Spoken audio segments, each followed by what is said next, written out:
نحمده ونصلي ونسلم على رسوله الكريم اما بعد فاعوذ بالله من الشیطان الرجیم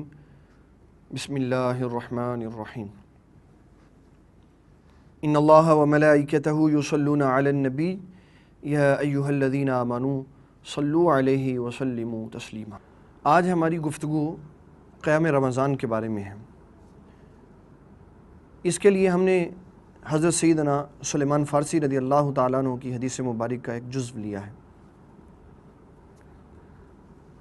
بحق شعب الایمان میں، صحیح ابن خزیمہ میں، مشکات میں، الترغیب والترہیب میں، در المنصور میں، کنز العمال میں یہ حدیث مبارک موجود ہے۔ نبی کریم رؤوف الرحیم صلی اللہ علیہ وسلم نے جب یہ ارشاد فرمایا کہ تم پر ایک عظیم مہینہ سایہ فگن ہونے والا ہے، اس حدیث مبارک کا ایک جز ہے جعل اللہ صیامہ فریضہ وقیام لیلہ تطوعا، کہ اللہ تعالیٰ جل مجدہ الکریم نے اس کے دنوں کے روزے کو تم پر فرض کیا اور اس کی راتوں کے قیام کو زائد عبادت بنایا۔ رمضان المبارک میں ایک بڑی معروف و مشہور عبادت ہوتی ہے جس کو نماز تراویح کہا جاتا، اور یہ نام نبی کریم صلی اللہ علیہ وسلم کے ظاہرہ زمانہ حیات میں نہیں تھا۔ کریم آقا علیہ الصلوۃ والسلام کے ظاہرہ زمانہ حیات میں اس کو قیام لیل کے نام سے یاد کیا جاتا یا قیام رمضان کے نام سے یاد کیا جاتا تھا۔ جس طرح کہ امام بخاری علیہ رحمہ نے بخاری شریف میں قیام رمضان کے باب میں اور اس کو کتاب و صلاۃ التراویح کا نام دے کے باب و فضل من قام رمضان اس نام کے ساتھ انہوں نے بیان کیا ہے۔ حدیث نمبر ہے 2013۔ امام بخاری علیہ رحمہ فرماتے ہیں، سوال کیا حضرت ابو سلمہ رضی اللہ تعالیٰ عنہ نے ام المومنین سیدہ عائشہ صدیقہ طیبہ طاہرہ رضی اللہ تعالیٰ عنہ سے، کیف کانت صلاۃ رسول اللہ صلی اللہ علیہ وسلم فی رمضان، کہ نبی کریم صلی اللہ علیہ وسلم کی رمضان المبارک کی جو نماز ہے وہ کیا ہے؟ فقالت ما کان یزید فی رمضان ولا فی غیرہا علی 11 رکعۃ۔ ام المومنین سیدہ عائشہ صدیقہ طیبہ طاہرہ رضی اللہ تعالیٰ عنہ نے فرمایا، نبی کریم رؤوف الرحیم صلی اللہ علیہ وسلم نے رمضان و غیر رمضان میں 11 رکعات سے زیادہ کچھ نہیں پڑھا، 11 رکعات پڑھی۔ یصلی 4 فلا تسل عن حسنہن و طولہن، فرمایا کہ 4 رکعتیں پڑھی آپ نے اور میرے سے سوال نہ کر اس بارے میں بتا ہی نہیں سکتی وہ کتنی حسین و جمیل تھی، ان کی طوالت کتنی تھی، ان کا حسن کیسا تھا۔ پھر 4 پڑھی، پھر اسی طرح پڑھی۔ ثم یصلی 3، پھر نبی کریم صلی اللہ علیہ وسلم نے 3 وتر پڑھے۔ قلت یا رسول اللہ، کہتی ہیں میں نے عرض کی حضور تراویح قیام رمضان اور وتر کے درمیان میں آپ سو گئے تھے، اتنام قبل ان یوتر، آپ تو آرام کر رہے تھے وتروں سے پہلے۔ قال یا عائشہ ان عینی تنامان ولا ینام قلبی، نبی کریم صلی اللہ علیہ وسلم نے فرمایا عائشہ تم نے ہمیں دیکھا ہم سو رہے تھے۔ اور ایک روایت میں آتا ہے بی بی عائشہ صدیقہ فرماتی ہیں کہ نبی صلی اللہ علیہ وسلم کے بینی بینی خراٹہ مبارک کی آواز آ رہی تھی۔ خراٹے تو تبھی آتے ہیں جب بے خبری ہوتی ہے، جب انسان گہری نیند میں ہوتا ہے، تو نبی صلی اللہ علیہ وسلم نے سارے خیالات خارج فرما دیے، رفع فرما دیے، فرمایا اے عائشہ ہماری آنکھیں سوتی ہیں، ہمارا دل جاگتا رہتا ہے۔ یہ ام المومنین سیدہ عائشہ صدیقہ کو رسول اللہ صلی اللہ علیہ وسلم نے یہ حدیث ہے جس کو امام بخاری نے قیام رمضان کے باب میں بیان کیا، اور بعینہ ہی یہی حدیث ہے جس کو امام بخاری علیہ رحمہ نے کتاب التہجد میں بیان کیا، اور اس میں امام بخاری علیہ رحمہ نے 1147 نمبر حدیث کو دیا ہے، اور اس میں بھی یہی حدیث مبارک ہے۔ باب کا نام رکھا ہے باب قیام النبی صلی اللہ علیہ وسلم باللیل فی رمضان، اور کتاب ہے کتاب التہجد۔ فرماتی ہیں کہ انہ سأل عائشہ رضی اللہ تعالیٰ عنہ کیف کانت صلاۃ رسول اللہ صلی اللہ علیہ وسلم فی رمضان، فقالت، سیدہ عائشہ صدیقہ نے کہا ما کانا رسول اللہ صلی اللہ علیہ وسلم یزید فی رمضان ولا فی غیرہ علی 11 رکعتا، کہ آپ رمضان وغیرہ رمضان میں 11 رکعات سے زیادہ نہیں کرتے تھے۔ پھر سوال ہوا، اور یہ سوال بی بی عائشہ صدیقہ نے رسول اللہ صلی اللہ علیہ وسلم سے کیا کہ حضور آپ تو وطروں سے پہلے آرام کر رہے تھے، سو رہے تھے، تو نبی صلی اللہ علیہ وسلم نے فرمایا ان عینی تنامانی ولا ینام قلبی، عائشہ ہماری آنکھیں سوتی ہیں، ہمارا دل جاگتا رہتا ہے۔ اس میں 2-3 چیزیں میں عرض کرنا چاہتا ہوں۔ ہم نے یہ بات سن لی، امام بخاری نے اس کو 2 مقامات پہ بخاری میں بیان کیا، قیام رمضان میں اور باب التہجد میں۔ ابھی جو میں نے آپ کے سامنے روایت پیش کی، جعل اللہ صیامہ فریضۃ وقیام لیلہ تطوعا، یہ حدیث مبارک ہمیں بتا رہی ہے کہ نبی کریم رؤوف الرحیم صلی اللہ علیہ وسلم آپ امت کو یہ سکھا رہے ہیں کہ جو مہینہ اللہ تعالیٰ نے تم پہ سایہ فگن کیا ہے، اس کے دنوں کے روزے فرض ہیں، اور اس کی راتوں کا قیام جو ہے وہ زائد عبادت ہے۔ زائد کے 2 ہی معنی، ایک معنی اس کا یہ ہے دل کرتا ہے تو کر لو، نہیں تو نہ کرو۔ زائد کا ایک معنی یہ ہے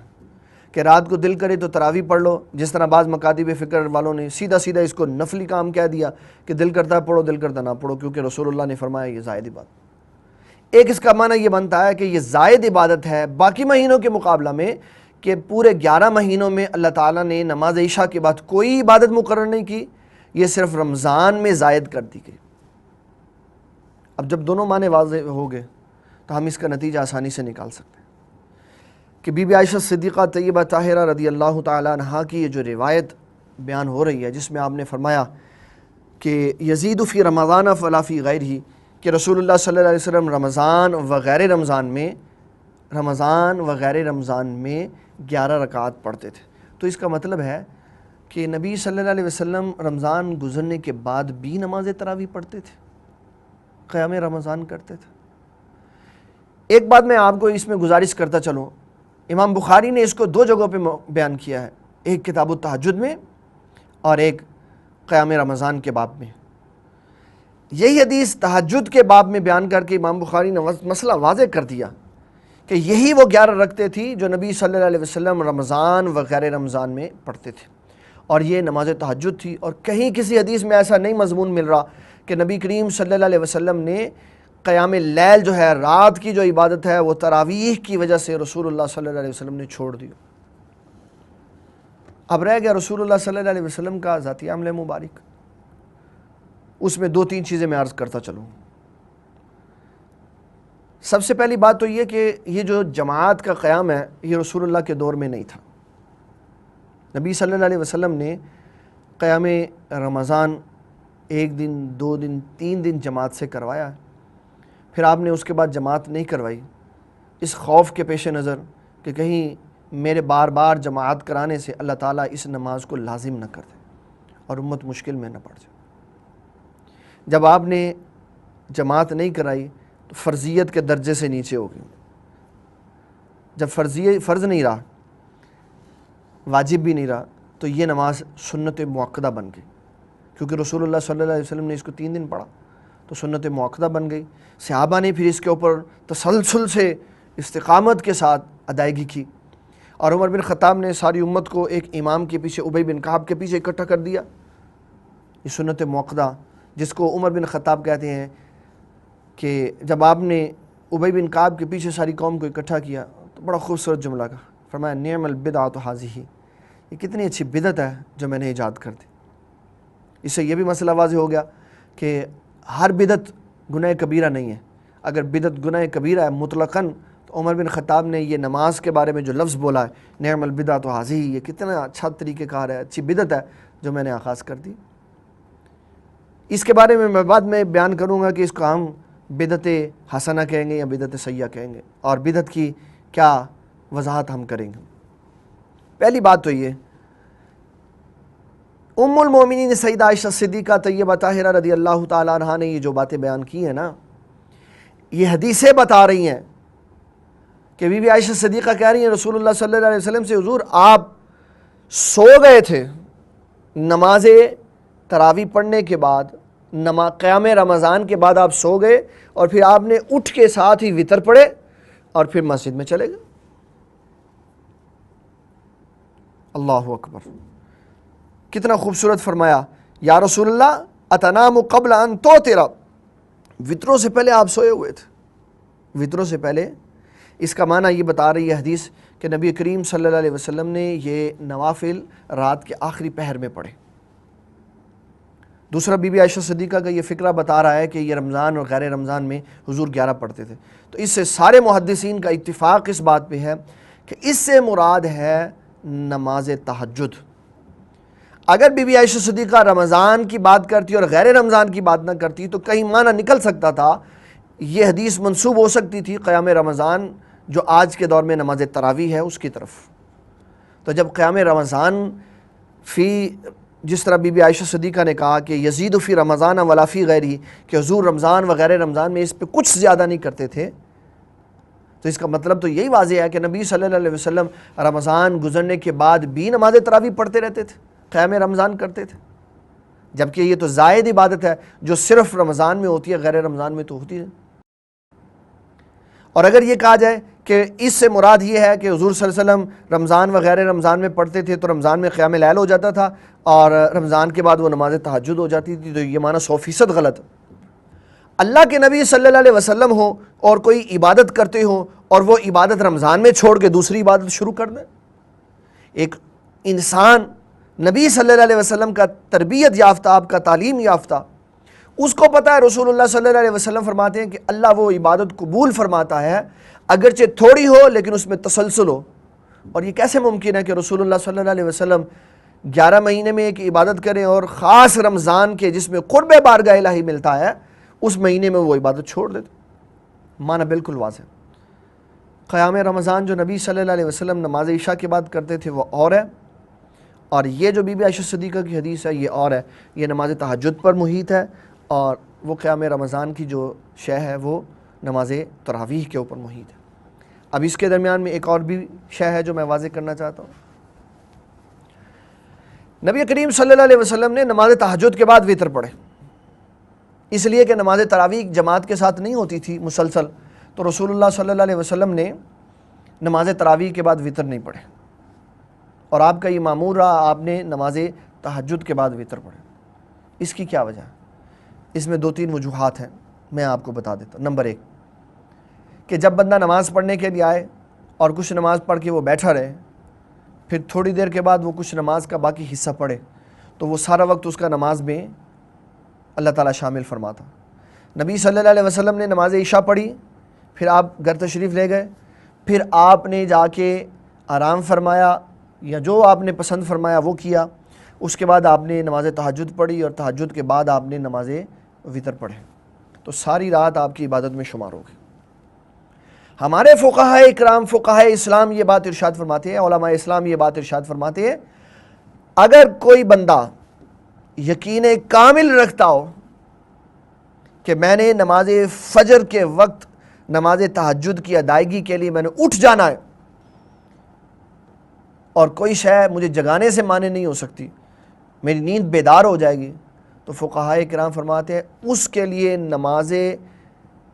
وطر فجر کے ساتھ پڑھنا یہ افضل اور اعلیٰ ہے، کیونکہ رسول اللہ نے ایسا کیا۔ ساتھ ہی یہ بھی فرما دیا کیونکہ ہم کمزور ہیں اور ہم یہ یقین تو بڑی دور کی بات ہے پیدا کر لیں اپنے اندر کہ نماز تہجد پڑھیں گے، ہمیں تو بڑی مشکل سے نماز فجر نصیب ہوتی ہے، اس لیے یقین کامل نہ ہونے کی وجہ سے ہمارا نماز عشاء کے ساتھ نماز وطر پڑھنا یہ لازم ہے، اور اگر جان بوجھ کے مؤخر کریں گے تو ہم ایک واجب کو مؤخر کر رہے ہیں جس کی وجہ سے انسان گناہ گار ہوگا۔ یہ بات بڑی واضح ہے۔ یہ تو بات واضح ہو گئی کہ بی بی عائشہ صدیقہ طیبہ طاہرہ رضی اللہ تعالیٰ عنہ، ہماری اماں جی حضور کی جو روایات ہیں دونوں، وہ اس بات پر دلالت کر رہی ہیں کہ یہ جس عبادت کا ذکر ہو رہا ہے یہ نماز تہجد ہے۔ اب رہ گئی یہ بات کہ قیام رمضان جس کو نماز تراویح کا نام دیا، اس کو نماز تراویح کیوں کہا گیا؟ سب سے پہلی بات تو یہ تراویح یہ ترویحہ سے نکلی ہے، اس کے اوپر جو موطا امام مالک میں حاشیہ لکھا ہوا ہے وہ میں آپ کو پڑھ کے سناتا ہوں۔ بحر الرائق جلد 2 صفحہ 66 میں بھی یہ عبارت موجود ہے۔ التراویح جمع ترویحۃ وہی من الاصل مصدر بمعنى الاستراحہ سمیت به الاربع رکعات المخصوصۃ لاستلزامها استراحۃ کما ہوا سنت فیہا۔ کہتے ہیں تراویح یہ ترویحہ کی جمع ہے اور اصل میں یہ مصدر ہے بمعنی استراحت کے، اور 4 رکعتوں کے بعد آرام کرنے کی وجہ سے اس کو ترویحہ کہا جاتا، اور یہ کچھ 5 بار نماز تراویح میں پیش آتا ہے، 4 کے بعد، پھر 8 کے بعد، پھر 12 کے بعد، پھر 16 کے بعد، پھر 20 کے بعد۔ اب صحابہ کرام سے 2 طرح کی روایات ہیں، اور جو پوری دنیا میں مسلک 4 بڑے بنیادی مسلک ہیں، فقہ حنفی، فقہ مالکی، فقہ شافعی، فقہ حنبلی، ان میں سے 3 مسالک کا موقف ہے کہ یہ تعداد کے اعتبار سے 20 رکعت ہے، اور امام مالک کا موقف ہے کہ یہ تعداد کے اعتبار سے 36 ہے، کیونکہ دونوں نے استدلال کرنا ہے رسول اللہ صلی اللہ علیہ وسلم کے احادیث مبارکہ سے اور صحابہ کرام رضوان اللہ تعالیٰ علیہم اجمعین کے عمل کرنے سے۔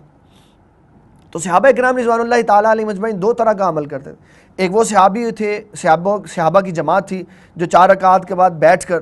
اتنی دیر آرام کرتی جتنی دیر میں وہ 4 رکعت پڑھی جاتی، اور دوسرے انہی 4 رکعت کے آرام میں 4 رکعت اور پڑھ لیتے۔ جب 4 کے اندر 4 رکعت پڑھنے کے بعد تھوڑا آرام کیا، دوسروں نے 4 پڑھ لی، تو پہلوں کی 4 ہوئی، دوسروں کی 8 ہو گئی، تو جب پہلوں کی 20 ہوئی تو دوسروں کی 36 ہو گئی۔ تو امام مالک کے نزدیک 36 رکعت ہیں، امام شافعی، امام احمد بن حنبل اور امام اعظم ابو حنیفہ رضی اللہ عنہ کے نزدیک نماز تراویح کی کل رکعات جو ہیں یہ 20 ہیں۔ اب میں نبی صلی اللہ علیہ وسلم کے اصحاب سے آپ کو یہ بات بتانا چاہوں گا کہ اس کی رکعات رسول اللہ صلی اللہ علیہ وسلم کے زمانہ میں اور حضور صلی اللہ علیہ وسلم کے صحابہ کے زمانہ میں کتنی تھی۔ ایک بات میں پہلے عرض کیے دیتا ہوں کہ نبی کریم رؤوف الرحیم صلی اللہ علیہ وسلم آپ کا یہ فرمان عظیم ہمارے ذہن میں ہمیشہ موجود رہنا چاہیے تاکہ کسی قسم کی بھی کوئی پریشانی ہمیں لاحق نہ ہو۔ کریم آقا علیہ الصلوۃ والسلام آپ نے اپنے صحابہ خصوصاً ابو بکر صدیق اور عمر بن خطاب کے بارے میں جو کلمہ ارشاد فرمایا، اس کو امام احمد بن حنبل نے جلد نمبر 3 صفحہ 382 میں، سنن القبریٰ للبہقی جلد 5 صفحہ 12 میں، پھر جلد نمبر 8 صفحہ 153 میں، مستدرک حاکم جلد 3 صفحہ 75 میں، مجموع الزوائد جلد 9 صفحہ 53 میں، تلخیص الحبیر جلد 4 صفحہ 190 میں، در منصور جلد 1 صفحہ 330 پر، شرح السنہ میں جلد 7 صفحہ 194 پر یہ رسول اللہ صلی اللہ علیہ وسلم کا فرمان عظیم ہے۔ فرمایا اقتدوا بعدی ابا بکر و عمر، رسول اللہ نے فرمایا میرے بعد ابو بکر اور عمر کی اقتدا کرنا۔ اس کا مطلب ہے یہ دونوں حجت ہستیاں ہیں جو جن کے بارے میں رسول اللہ فرما رہے ہیں کہ یہ دونوں ایسے بندے ہیں جن کی اقتدا کی جائے۔ اور کتنا بڑا قول رسول اللہ صلی اللہ علیہ وسلم کا ہے کہ آپ کا فرمانا کس بات کی دلیل ہے؟ آپ ان کی زندگیوں کو دیکھ رہے ہیں، آپ ان کے ایمان کے ساتھ خاتمے کو دنیا سے جاتا ہوا دیکھ رہے ہیں، آپ ان کی زندگی کے معاملات دیکھ رہے ہیں، ان کا ایمان دیکھ رہے ہیں، ان کا تقویٰ دیکھ رہے ہیں۔ اسی لیے تو آپ نے پوری امت کو یہ کہہ دیا کہ ان دونوں کی اقتدا کرنا، کیونکہ آپ کو اللہ تعالیٰ کے دیے ہوئے علم کے ساتھ یہ یقین تھا کہ یہ ساری زندگی ہدایت کے راستے پہ رہیں گے، ہادی بھی رہیں گے اور مہدی بھی رہیں گے، اس لیے فرمایا ان دونوں کی تم نے اقتدا کرنی۔ حضرت یزید بن رومان فرماتی ہیں کہ لوگ سیدنا امیر المومنین عمر بن خطاب رضی اللہ عنہ کے دورہ خلافت میں 23 رکعت پڑھتے تھے، رسول اللہ صلی اللہ علیہ وسلم 11 رکعت پڑھتے تھے، 8 نماز تہجد کے اور 3 وطر۔ آپ صلی اللہ علیہ وسلم کا معمول مبارک ہوتا تھا کہ آپ وطر کو نماز تہجد کے بعد پڑھتے، لیکن جب عمر بن خطاب نے جماعت کے ساتھ نماز عشاء کا اور نماز تراویح کا اکٹھا قیام کروا دیا تو نماز وطر کو نماز تراویح کے ساتھ متصل کر دیا۔ اب کتنی رکعت پڑھائیں حضرت عمر بن خطاب نے اپنے دورہ حکومت میں، دورہ خلافت میں؟ 23 رکعت، 20 نماز تراویح اور 3 رکعت نماز وطر جو جماعت کے ساتھ ہوئی۔ حضرت عبداللہ ابن عباس رضی اللہ عنہ فرماتے ہیں، اور اس حدیث کو جو میں بیان کرنے لگا ہوں امام بخاری کے استاد نے بیان کیا، جو کہ ابن ابی شیبہ ہیں، وہ فرماتے ہیں اپنے مصنف میں جلد 2 صفحہ 394 میں، سنن القبریٰ للبہقی جلد 2 صفحہ 496 میں، اور مجمع الزوائد جلد 3 صفحہ 172 میں، حضرت عبداللہ ابن عباس رضی اللہ عنہ فرماتے ہیں کہ نبی کریم رؤوف الرحیم صلی اللہ علیہ وسلم کے زمانہ میں ان رسول اللہ صلی اللہ علیہ وسلم کان یصلی فی رمضان 20 رکعتا والوتر، کہ رسول اللہ صلی اللہ علیہ وسلم اپنے ظاہر زمانہ حیات میں 20 رکعات نماز قیام رمضان پڑھتے تھے اور وتر پڑھتے تھے۔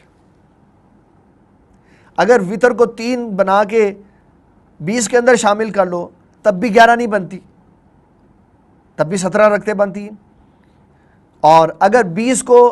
پورا گننے کے بعد وتر کو علیحدہ کر دو پھر 23 بنتی۔ تو یہ بڑی غور کرنے والی بات ہے۔ حضرت صاحب بن یزید فرماتے ہیں کہ حضرت سیدنا عمر بن خطاب کے دور خلافت میں لوگ 20 رکعت نماز تراویح پڑھتے تھے۔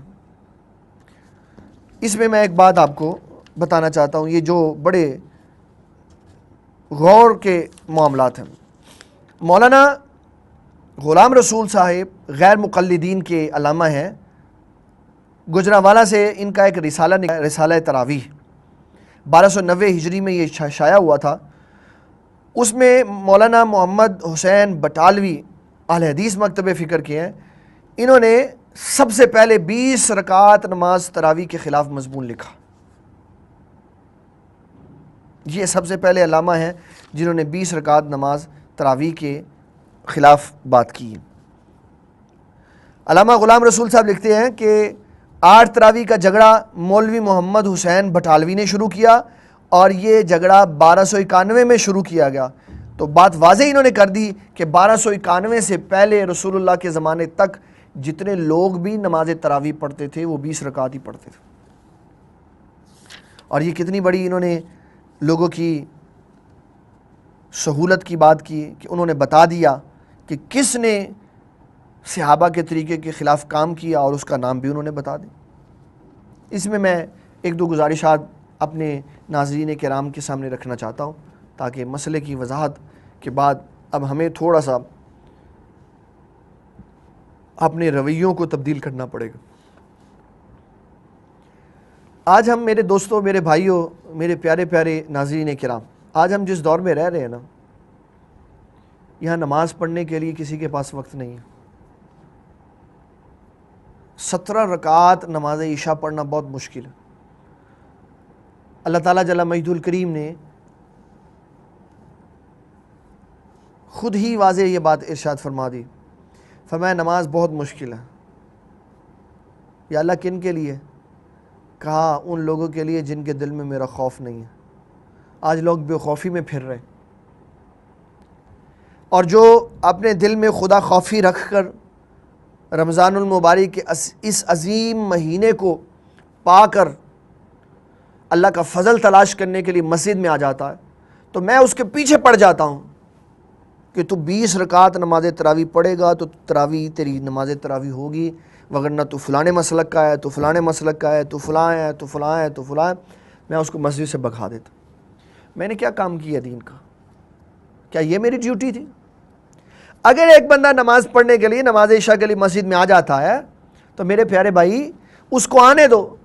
آج وہ نماز عشاء کی 4 رکعتیں پڑھنے کے لیے آیا ہے، اسے پیار کرو، محبت کرو، اسے حسن سلوک سے ملو،